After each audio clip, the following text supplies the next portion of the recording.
Et bonjour à tous, mon nom est François Letarte, bienvenue sur ma chaîne JDRD30, une chaîne consacrée aux jeux de rôle sur table, donc une vie de rôliste et un bilan jeu de rôle jeunesse qui va être plus court que prévu parce que, ouais, j'ai été un peu malade cette semaine. Il a fallu que j'annule certaines de mes activités parascolaires, deux d'entre elles, ceux que je fais en présentiel.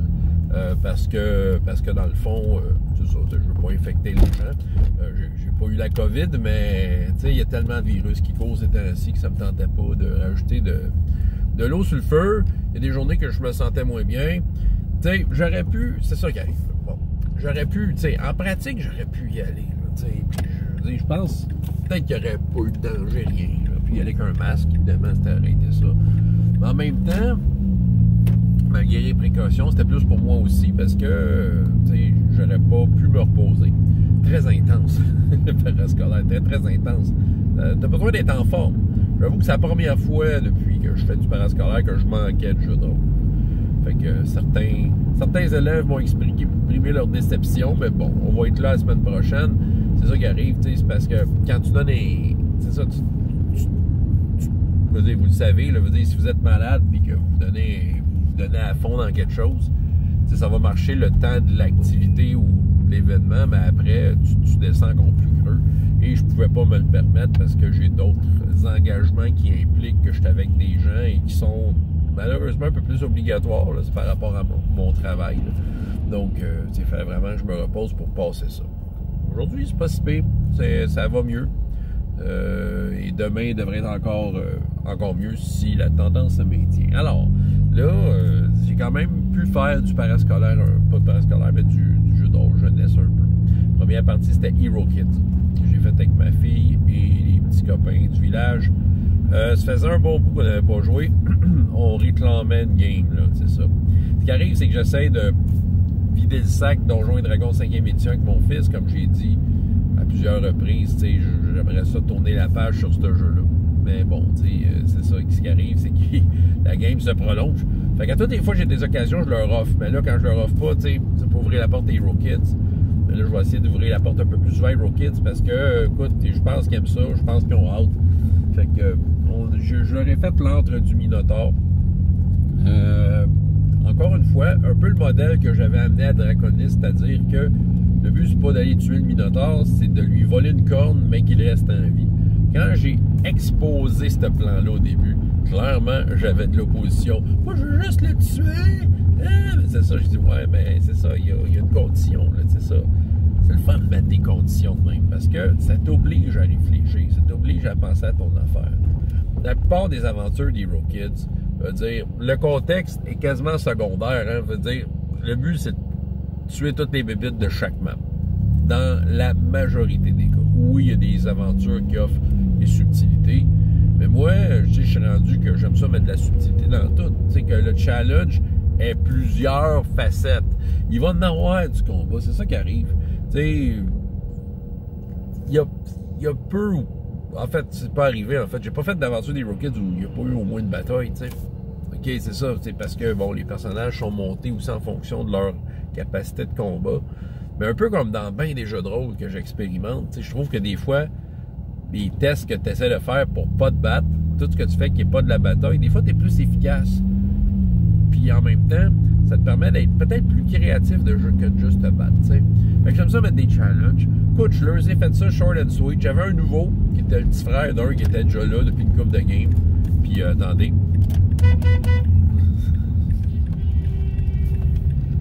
Bon, encore une fois, j'offre mon appui au personnel de santé. Fait que, bon, là, c'est ça. Fait que, c'est ça, il y avait un petit nouveau. Écoute, qui se comportait bien, il était content, puis il jouait un filou. Là, c'est ça. Puis dans le fond, j'ai fait ça assez straight. Une épreuve, à un moment donné, il y avait un plan d'eau qui avait des élémentaires d'eau qui essayaient de tirer les joueurs dans le fond. Dans le fond de l'eau, il y avait un genre de trésor qui était des couteaux que le petit voleur, le nouveau, a eu. Des couteaux qui rajoutaient comme une action d'attaque par combat. Ce qui était intéressant, il peut comme faire ça plus vite. Puis d'autre part, ben c'est ça, ils ont comme eu droit à un ébouli puis tout ça. Mais tu sais, quand ils sont arrivés devant le Minotaure, il a fallu que je fasse le fameux tour de table. C'est ça qui m'a inspiré ma vidéo que j'ai faite des dernières sur le tour de table.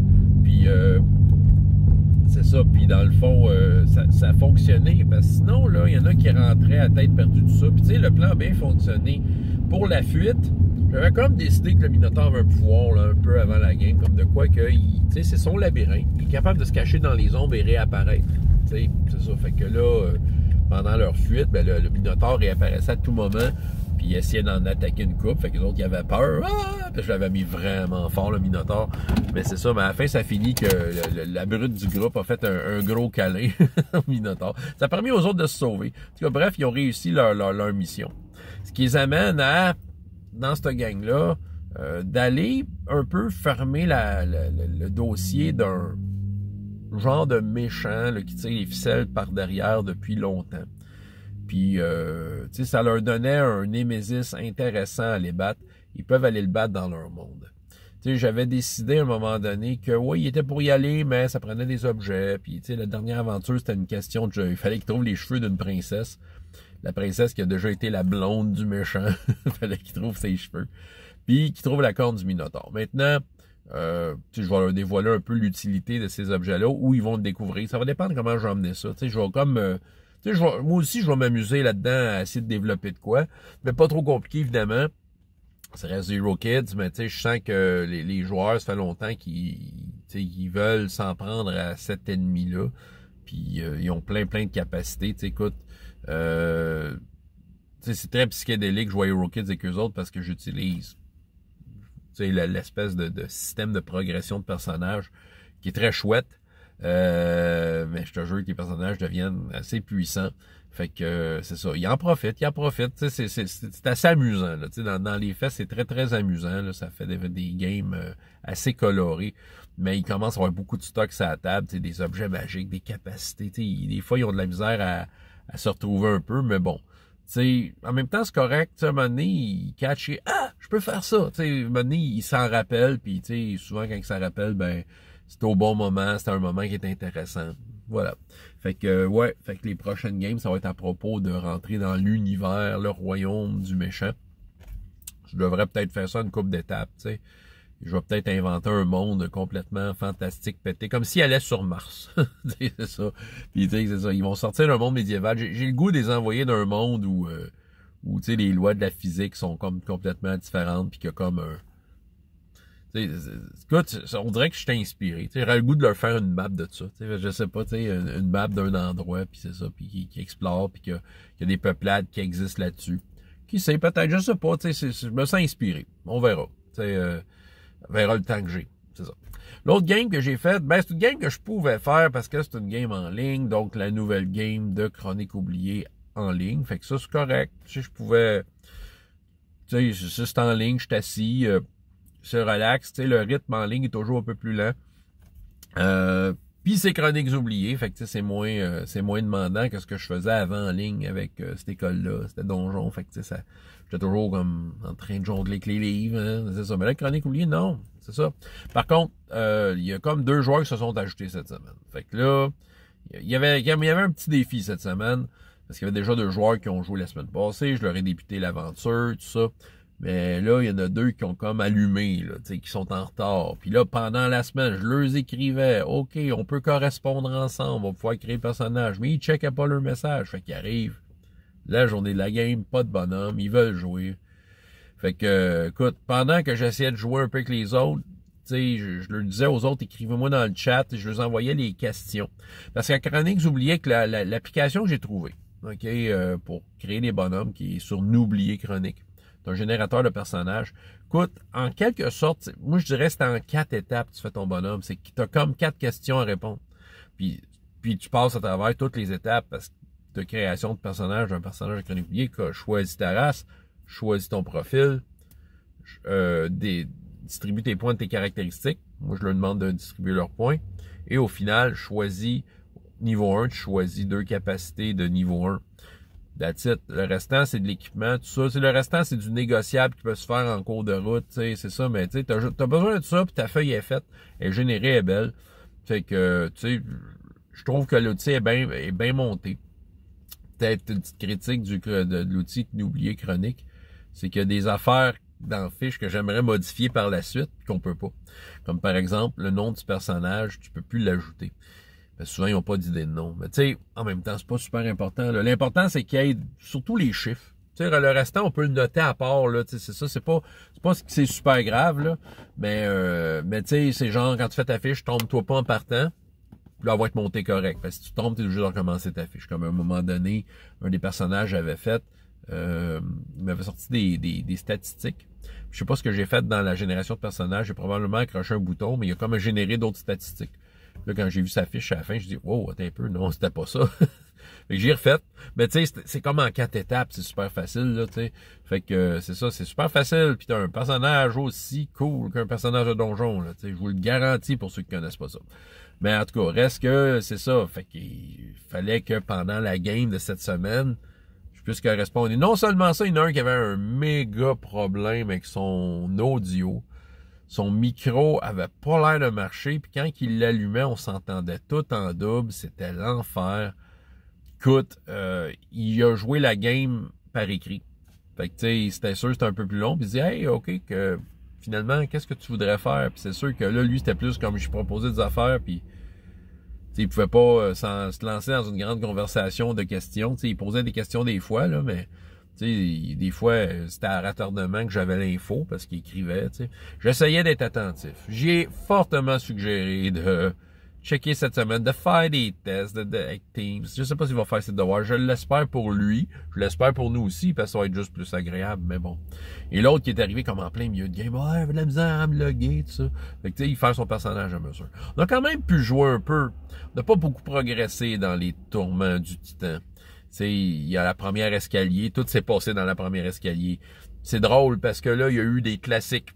Tous les classiques. Je vais vous dire c'est quoi les genres de classiques qui ont passé, des classiques et des trucs de débutants. Tu sais, ils tuaient des hommes lézards dans les escaliers. Au début, il y en a un qui allait avertir, tu sais. Fait que là, il dit, écoute, il y en a qui avaient des plans, que c'était des affaires sur long terme. Je dis, ouais, mais là, il a appelé à l'aide. Tu sais, d'après vous, il va y avoir des renforts bientôt. Fait que là, OK, il fallait qu'il change de plan. Fait que là, tu sais, il est passé, là, on enlève-tu leur peau pour faire un costume? On les brûle-tu? Ça, je leur disais jamais non, mais je leur donnais l'information. Je leur disais, ben c'est pour toi, faire un costume, ça peut être très long. Puis ça veut pas dire que ça va pas dire que ça va être garanti que ça va être convaincant. Puis t'as peut-être pas ce temps-là. Ah, OK. On les brûle. Ils vont disparaître. Les autres, c'est brûler, c'est magique. Là. Ça prend 3 secondes pour qu'il n'y ait plus rien. On a effacé les traces. Ils disent, ben ça va faire de la boucane. Moi, j'ai juste dit ça de même. C'est sûr que ça va faire de la fumée. T'sais, autrement dit, je leur fournissais de l'information de base logique. T'sais, je leur servais d'aide-mémoire sur, OK, ben, tu sais, si tu fais ça, il risque d'avoir cette conséquence-là. Ils ont décidé de cacher les corps. Ils ont décidé de cacher les corps, puis de tendre une embuscade. Qui ont quand même bien réussi, là, c'est ça. Ils ont quand même bien réussi. Soit dit en passant, l'équipe de joueurs est composée d'un voleur humain, un arme forgé rôdeur, qui est un ours de compagnie, un minotaure nécromancien, why not? Puis finalement un kobold magicien. OK? C'est ça. Fait que quand le groupe à la fin, quand il était les 4, il était efficace soudainement. C'est ça, à 4, ça va bien, là, comme gérer les situations. Là, eux autres, ils veulent monter en haut de l'escalier. Ils ont été chanceux. Le hasard en a décidé ici. Les hommes lézards en haut. Il n'y en a pas d'autres qui vont descendre. Ils sont occupés à autre chose. Ils savent pas combien ils sont. Ils ont peut-être l'intention de monter en haut, c'est demain que la game est finie, mais il faut qu'ils fassent un plan. Fait que là, je leur ai dit, je vais tout vous donner l'info cette semaine. Puis vous avez une semaine de penser à votre plan, si on a le temps de penser à un plan. Mais au moins l'info va être là. On verra ce qu'ils vont faire avec. Mais est-ce que c'est ça? Je les informe de façon très, très neutre, mais je leur donne aussi de l'info pertinente. Genre, combien de temps que ça prend, quelle sorte de conséquences ça peut amener par rapport à ce qu'ils savent. Tu sais, c'est sûr que je les informe par rapport à ce qu'ils savent. Je peux pas les informer par rapport à ce qu'ils savent pas, tu sais. Je veux dire, comme l'histoire de brûler les cadavres. Ben, entre autres, tu sais, oui, ça va faire de la boucane en passant. Je te laisse gérer le reste à partir de là, tu sais. Tu veux brûler, fine. Mais, en tout cas, c'est ça. Puis, voilà, c'est ça. Mais ils découvrent le jeu en même temps. C'est du monde qui, tu sais, la plupart, ils sont comme des nouveaux dans cet univers-là. Fait qu'ils découvrent le jeu. Mais j'ai l'impression qu'on a pas mal de fun. On utilise Old Bear Rodeo, qui, écoute, c'est une table virtuelle qu'avant, je trouvais so-so, pratique, mais ordinaire. Parce qu'il y a des fonctions que j'aimais moins. Mais là, il y a une nouvelle version, sérieux. Je vais peut-être faire éventuellement une vidéo là-dessus. Pardon. Mais la nouvelle version, sérieux, a vraiment de l'allure. Moi, ça me plaît beaucoup plus. Tu sais, Roll20, il y a des bons, il y a des mauvais côtés, mais je trippe moyen. Je trouve que l'accès à Roll20, des fois, c'est un peu compliqué, tout ça. Je vais garder mon compte Roll20, je vais sûrement l'utiliser encore, mais je pense que, tu sais, d'emblée, si je pars une nouvelle table virtuelle, pour une raison quelconque, ça va être probablement Old Bear Rodeo. Je trouve que la nouvelle version est bien mieux qu'elle était. Puis, tu sais, OK, oui, tu perds un peu certains aspects que Roll20 a. T'sais, au niveau de la gestion des documents. Tu peux faire ça dans Google Drive, là, c'est ça. Il y a bien des affaires que tu peux faire dehors de la table virtuelle. T'sais, tu peux reproduire ce que Roll20 fait ailleurs. Et de façon peut-être plus... tu as le plus le contrôle sur comment c'est géré. T'sais. Parce que Roll20, l'archivage, moi, il y en a qui sont habitués, ils aiment ça, ils trippent, là, mais moi, j'ai trouvé ça compliqué. Gérer les dossiers à Roll20. Fait que tu aussi bien faire ça dans Google Drive.